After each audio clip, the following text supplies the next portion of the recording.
Good afternoon. So I'm the head of the School of Media, and we're delighted to sponsor this year's festival and to provide this space for today and tomorrow's event.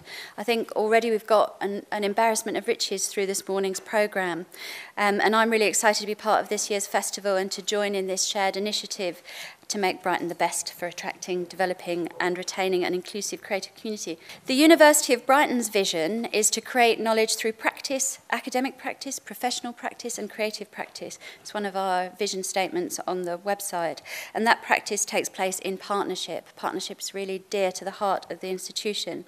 Through partnership we create our distinctive educational programmes, we share and disseminate our research and enterprise, and we create mutual benefit for our city, our region and our world. So the School of Media is actually relatively new. It's only 2 years old right now. Not quite actually, it'll be 2 in September, and was born out of a much bigger school of art, design and media. And it encompasses a broad range of courses, actually not a lot of courses that are directly aligned with some of those challenges that have come out this morning around specific kinds of curriculum, but we can say a little bit more about that later. So under the umbrella of media, we have kind of the vibrant, frequently divergent and challenging work of our students in moving image that parallels some of the national and international developments in what's described as artists' moving image work, which often goes on to win major awards. We have a nationally acclaimed photography course and an innovative programme in digital music and sound art. And then we also have professionally accredited courses in journalism, media production and film production.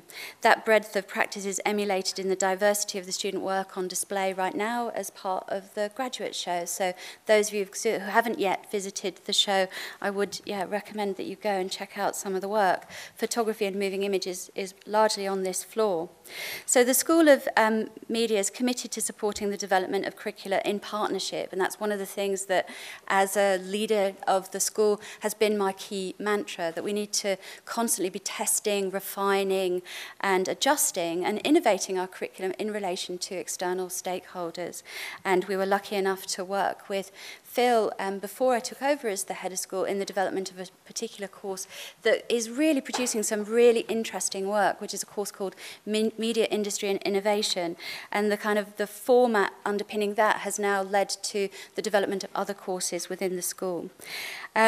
So one of the things that we like to do is to push at the boundaries and edges of those established disciplinary and structural frameworks that might kind of separate out the city from the university or us from other disciplines, for instance. You'll see experimentation with the material in the virtual domains in the work that our students produce and in the staff research. Our students and our staff work at and work with the residues of and enduringly alluring affordances of the analogue, even as they play with the possibilities and seductions of the digital in their work and their everyday practice, and of course the post-digital. Our student work engages with issues and challenges that have both domestic and global relevance, producing immersive installations, poignant images, stories and critical texts and dissertations that treat subjects of immediate and historical relevance. Identity politics at its broadest and most diverse, a sense of place and belonging, climate change and mourning for the loss of our biodiversity, for instance, global politics, conflict, technological and industrial change, to name but a few. And Brighton is a wonderful place for all of that talent to emerge into. But within the school, we are very aware of the extent to which many of the creative practices that they will want to pursue are incredibly precarious and depend upon a vast amount of unpaid, free, or what's described as hopeful labour, and also effective labour, labour given for free and people doing grassroots, informal learning. We've heard about a number of those initiatives where people give their time for free in order to support the skills development of those people who are often excluded from the development of those within formal educational environments. And that's a form of labour that's increasingly unsustainable for all but a privileged few within our graduating community. It really depends upon the bank of someone else if you're having to work for free. And absolutely no labour is really or truly free. So I'm passionate about making Brighton an excellent place to support that diversity and to be more inclusive and to become a creative environment that's rich enough to support and sustain that. But I'm also passionate about our conversations today from two other perspectives. One was briefly mentioned there, where I'm the industry lead on an international project that aims to tackle, that has a kind of really radical intent, which is to tackle diversity and inclusion in games, one of the most problematically toxic spaces to work in within the creative sector, but also more broadly in creative and immersive technology.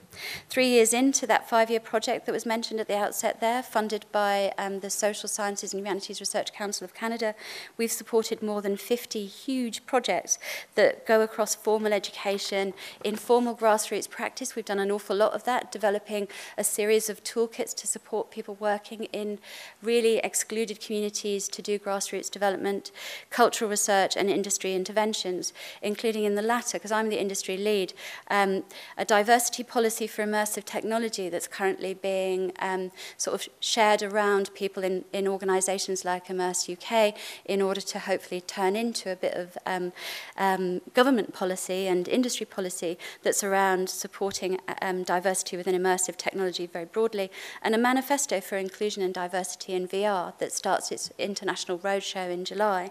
Another key deliverable for the project is a diversity toolkit to support small and medium-sized enterprises in attracting and supporting a more diverse and inclusive workshop. So today's going to help with that. So the final reason for my engagement with this initiative is as a mother of a new graduate, experiencing vicariously some of the serious challenges he's facing in finding affordable housing, otherwise got to live with me, and meaningful and relevant employment, otherwise I've got to stake him for the rest of his life. So without further ado, I want to get cracking with this afternoon's workshop. So what we're going to do is engage in a workshop using the World Cafe methodology. How many of you have done World Cafe before? Way, we've got a couple of people. Okay, so it's a really straightforward, beautiful kind of little dance of movement around the room by all of you, facilitated by the people on the table. So if you want to just put your hand up if you're facilitating. So each of the tables has a facilitator except for the one at the back that I'll be joining shortly.